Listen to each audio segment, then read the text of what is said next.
사사기를 대변하는 성경 본문 한 구절을 소개한다면 17장 6절에서 그때에는 이스라엘의 왕이 없었으므로 사람마다 자기 소견에 옳은 대로 행하였더라.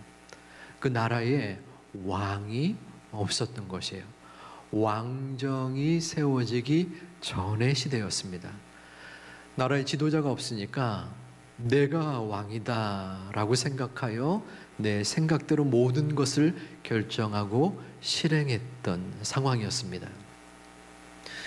그러한 분위기 가운데에 신앙적으로도 큰 변화의 계기가 되는 사건이 발생됐는데 그것은 2장 8절에서 여호수아의 죽음이었습니다.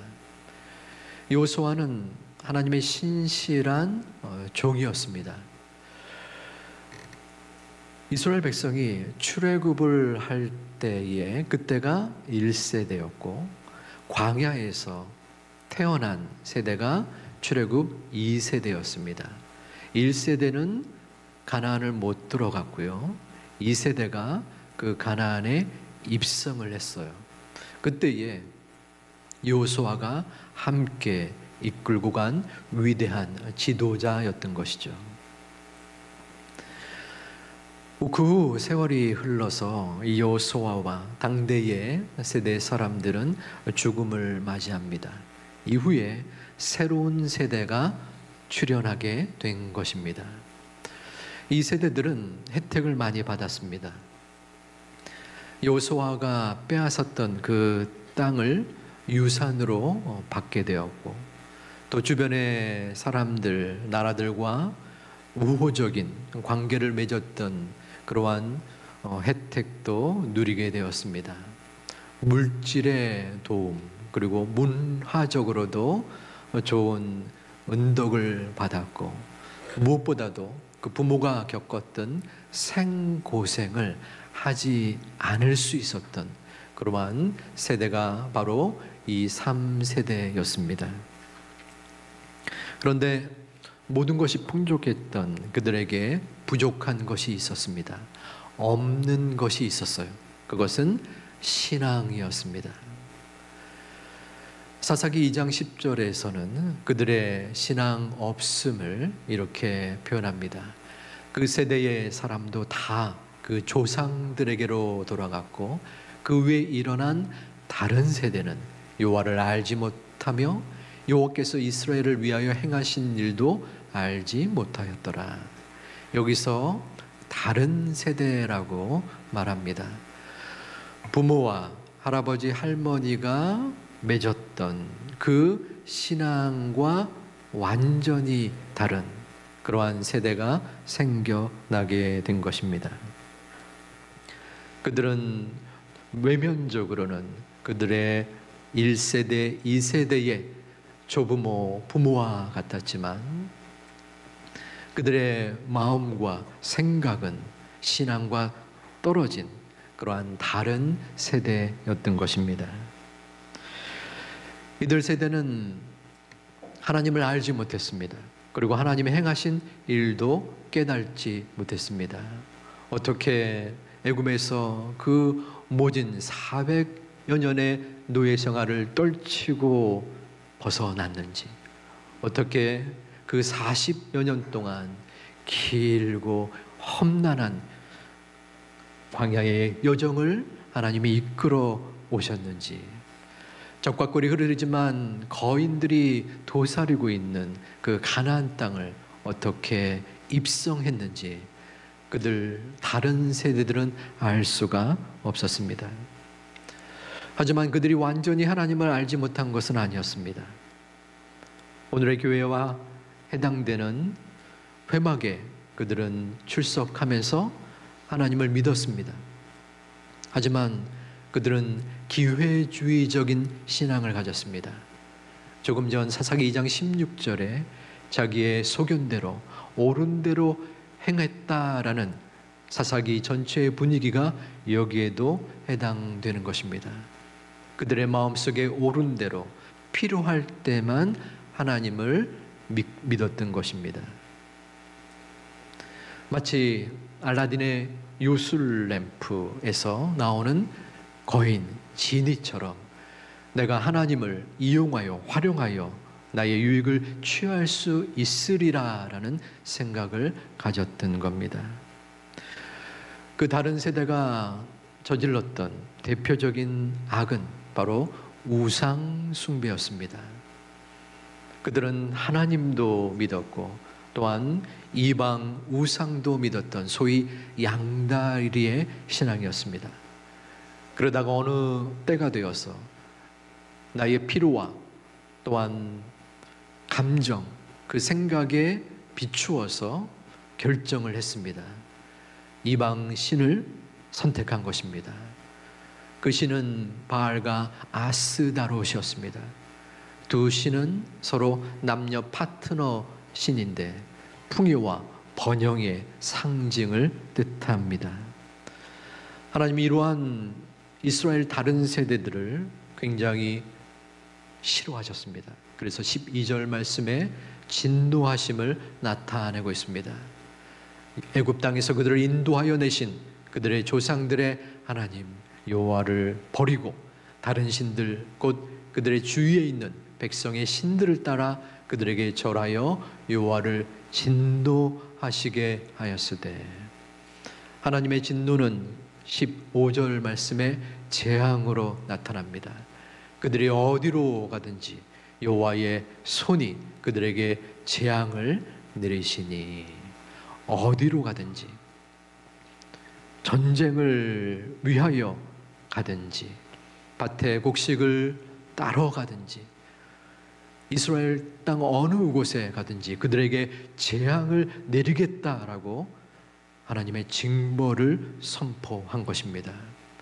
그리고 그 모습은 15절 하반절에 연이어 나타납니다. 그들의 괴로움이 심하였더라.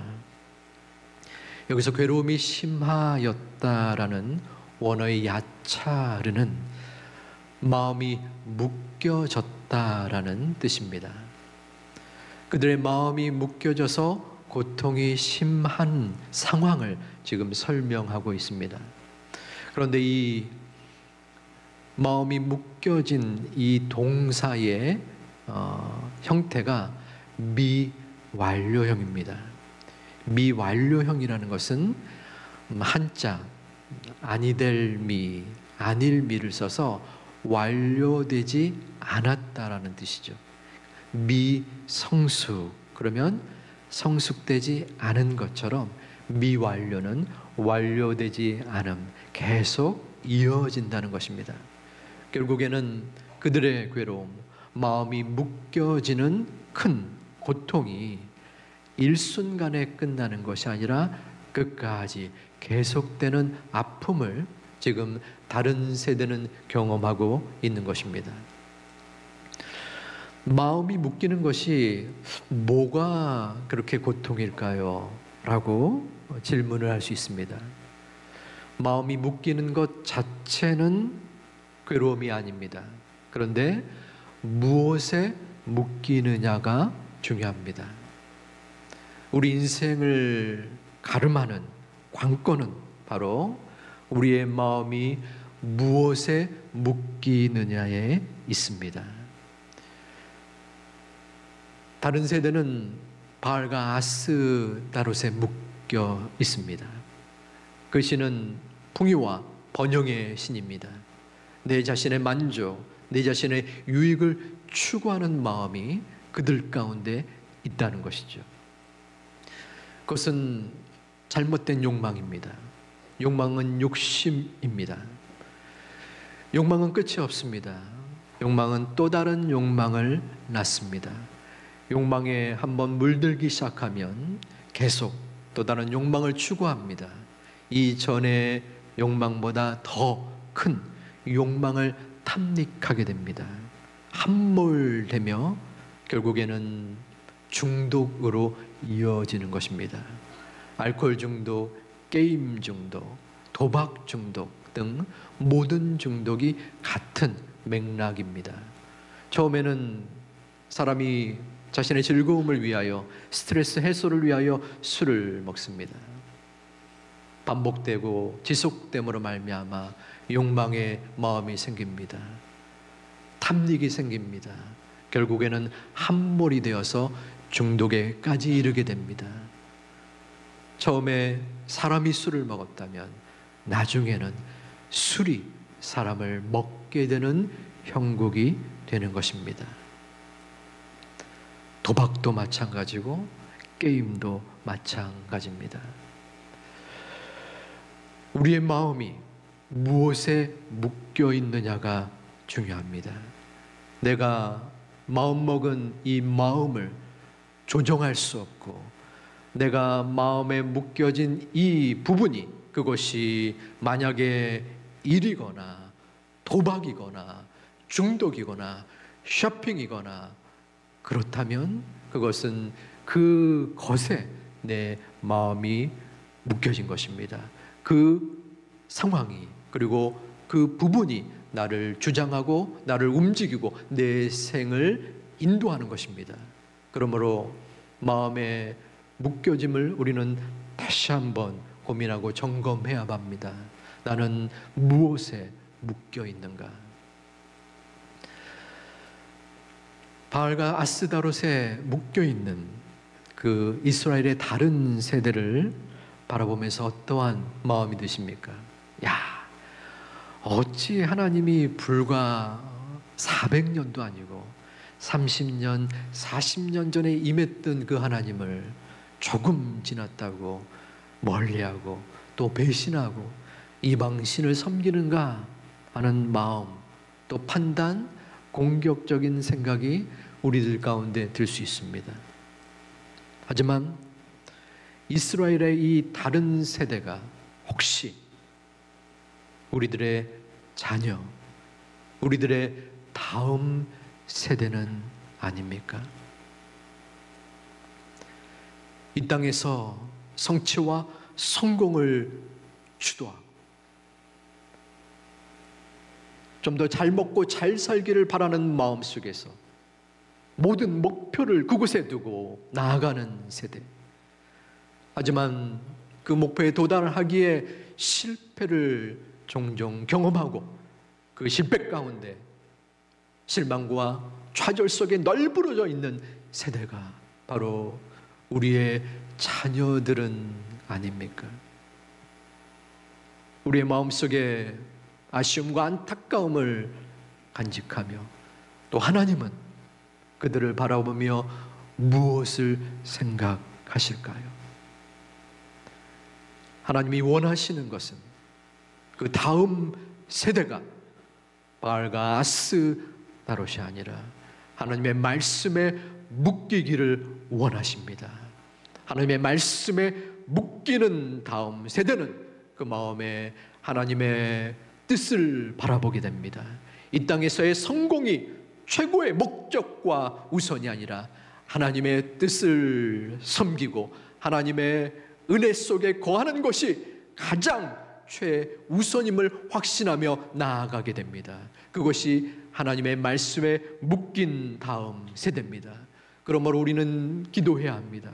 아버지 하나님, 우리 다음 세대가, 우리들의 자녀가 오직 말씀에 묶이게 하여 주시옵소서. 이 세상의 유혹에 넘어가지 않게 하여 주시옵소서. 이 세상의 가치를 탐하는 자들이 아니라 하늘의 가치에 묶이는 우리의 자녀들이 되게 하여 주시옵소서. 우리들의 자녀들이 부모의 신앙의 유산을 끊어먹는 다른 세대가 아니라 신앙의 유산이 이어지고 신앙이 하나님께 영광 돌리는 다음 세대가 되게 하여 주시옵소서. 이 기도가 우리 모두의 올 한 해 그리고 앞으로의 기도가 되기를 주님의 이름으로 축원드립니다. 이스라엘 세대가 다른 세대가 되는 모습을 보면서 그들의 부모님은 어떠한 생각을 했었을까요? 교회도 제대로 나오지 않는 자녀, 어려움의 상황에 처했을 때 하나님을 의지하고 하나님을 찾기보다 자기 생각과 판단을 우선시하는 자녀들을 바라보면서 마음이 답답하고 괴로웠을 것입니다. 그들도 현실적으로 괴로운 인생길에 어려운 삶을 지내왔던 사람들입니다. 가나안에 들어와 전쟁을 하고 땅을 차지하고 그 땅을 개간하며 양과 소를 키웠습니다. 점점 재산이 많아지면서 바빠지기 시작했습니다. 어떨 때는 그 현실적인 상황 때문에 그들의 바쁨으로 인해서 그 가치가 세속적인 상황으로 변하기도 했습니다. 바쁜 나머지 하나님에 관하여, 자신들에게 임했던 그 믿음에 관하여 자녀들과 이야기를 나눌 수 없었습니다. 그들이 신앙을 잇는 다음 세대가 아니라 다른 세대가 된 데는 이유가 있었는데 신앙의 유산 교육이 이루어지지 아니한 것입니다. 하나님은 어떠한 분인지, 하나님이 지난 광야의 순간에 그리고 이 가나안에 들어와서도 우리 민족을, 나를 이렇게 이끌어 주셨다. 너는 이렇게 살아야 된다. 신앙 안에서 가치를 믿고 주님을 바라봐야 된다. 이러한 논의와 또한 이야기가 있어지지 않았습니다. 분명 그들 부모 세대들은 다른 세대인 자녀들을 원한 것은 아니었을 것입니다. 바란 것도 아니었을 것입니다. 하지만 그들의 바람과 달리 그 자녀들은 그 부모의 뒷모습을 바라보면서 그들의 가르침을 그대로 따랐을 수 있습니다. 이 땅을 살아가는 가운데에 가장 큰 목적은 바로 성공이다. 남을 짓밟고 일어서야 된다. 이겨야 된다. 그래야 나중에 편하게 살 수 있단다 하는 가르침, 비록 말로 하지 않았지만 그 뒷모습에 바라보는 그 가르침을 그대로 본받았을 수 있습니다. 자녀는 부모의 뒷모습을 보며 자란다라는 말이 있습니다. 하나님의 말씀보다, 우리의 입술보다, 우리의 앞모습보다 바로 뒷모습 속에서 자녀들은 그 모습을 보며 하나님을 떠올리고 하나님을 바라본다는 것입니다. 여러분들은 어떠한 마음이 드십니까? 여러분들의 자녀에게 질문을 던져본다면 그 자녀에게서 여러분들의 뒷모습에 대한 평가가 그리고 이야기가 어떻게 나오겠습니까? 우리들의 부모님이 가장 우리에게 강조하고 가치 있게 살기를 바라는 그 가르침은 바로 이러했습니다. 어떠한 이야기를 하게 될까요? 우리 부모님이 나에게 원하시는 것은 바로 이것이었습니다. 어떠한 말이 그들의 입술에서 나올까요? 그런 생각을 해봤습니다. 이 강대상에서 우리 모두의 자녀들이 한 명도 빠짐없이 이 자리에 와서 각자 자신의 부모님의 뒷모습에 대하여 이야기를 하는 것입니다. 3박 4일 혹은 그 이상 시간을 두어서 그때 여러분들이 이 강대상에서 앞에서 말하는 여러분들의 자녀, 여러분들의 손주를 바라보며 자신 있게 떳떳하게 그 자리에 앉아 있을 수 있는 사람이 과연 몇 명이나 되겠습니까? 우리들의 앞모습이 아니라 우리들의 뒷모습입니다. 우리의 민낯입니다. 앞모습은 잠시 숨길 수 있습니다. 하지만 뒷모습은 숨길 수 없는 것이죠. 이 말씀을 드리는 마음의 부담감이 저에게 있습니다. 왜냐하면 저 또한 제 자녀에게 제 뒷모습에 관한 이야기를 가만히 앉아서 들을 수 없는 마음의 부담감이 있기 때문입니다. 하지만 지나온 우리의 삶 속에서 내 자녀를 향하여 보여주었던 나의 언어와 나의 삶과 나의 신앙의 모습이 아쉽고 부끄럽고 창피할지라도 다시 한번 그 자녀들을 위하여 회복하기를 바라는 마음으로 이 시간 말씀을 드리고 있는 것입니다. 하나님은 다른 세대들을 향하여 징계를 하시고 진노하시고 벌을 내리셨습니다. 회초리를 든 것입니다. 하지만 우리의 사랑 많으신 하나님은 또다시 그 매를 거두시고 본문 18절에서 그 뜻을 돌이키셨습니다. 우리 함께 봉독하겠습니다.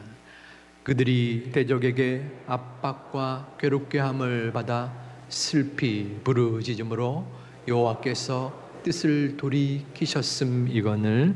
아멘. 여기서 뜻을 돌이키셨다라는 원어의 나합이라는 말은 긍휼을 베풀다, 위로하다라는 말입니다. 하나님께서는 그 벌을 받아 마땅한 다른 세대들에게 사사를 보내시고 그리고 그 뜻을 돌이키셔서 긍휼히 여기시고 만져주시고 위로해 주셔서 하나님의 사람으로 성장시켜 주셨다는 것입니다. 여기에 우리의 소망이 있습니다. 우리의 능력으로는, 우리의 힘으로는 우리들의 자녀를 어떻게 할 수가 없습니다. 할 수가 없어요. 이미 내 손을 벗어난, 그리고 그 자녀 때문에 슬퍼하며 눈물 짓는 성도님들이 계시는 걸 압니다. 그럼에도 지금 나의 모습은 너무나 미흡하여 도저히 우리의 자녀를 이끌 수 없을지라도 소망 되시는 하나님께서 우리를 위로해 주시고 뜻을 돌이켜 주시고 긍휼히 여겨 주시기 때문에 그 섭리와 능력과 그 뜻을 믿고 다시 한번 나아가는 것입니다. 다시 한번 일어서는 것입니다. 다시 한번 회복을 꿈꾸는 것입니다. 이 소망의 마음이 여러분들에게 충만하기를 주님의 이름으로 축원드립니다. 마태복음 15장에서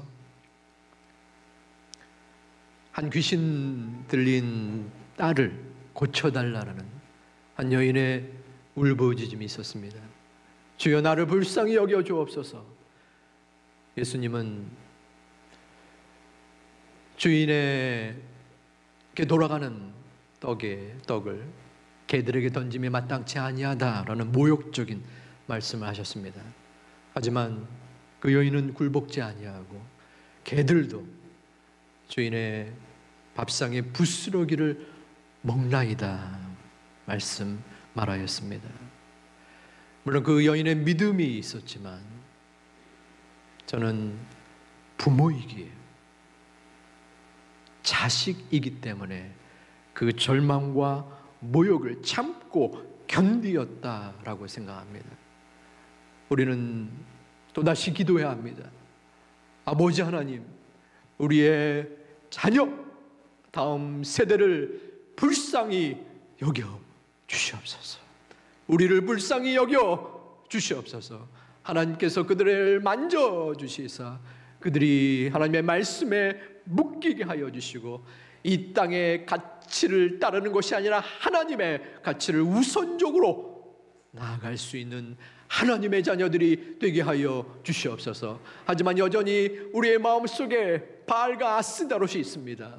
아버지 하나님, 나의 믿음의 연약함으로 인하여 나의 자녀가 신앙으로 멀어지지는 않았는지, 하나님께로 가까이 가는 것을 나 때문에 벌어진 것은 아닌지, 하지만 내 자신이 회복되게 하여 주시옵소서. 내 자신이 말씀에 묶여서 하나님의 뜻을 깨달아서 부족하지만 내 뒷모습을 통하여, 회복되어진 뒷모습을 통하여 내 자녀가, 다음 세대가 조금이라도 하나님을 느끼고 하나님께 나아갈 수 있는 소중한 은혜가 올 한 해에 있게 하여 주시옵소서. 우리 가족의 목적이 이 땅의 성공이 아니라 신앙이 우선적인 가족이 되게 하여 주시옵소서. 이 기도가 우리 모두의 기도가 되기를 축원합니다. 다시 한번 말씀으로 묶여져야 합니다. 우리의 마음은 오직 믿음입니다. 내 환난이, 내 고통이 우리를 엄습할지라도 다시 한번 주님께 나아갈 수 있는 이 한 주가 되시기를 주님의 이름으로 축원드립니다.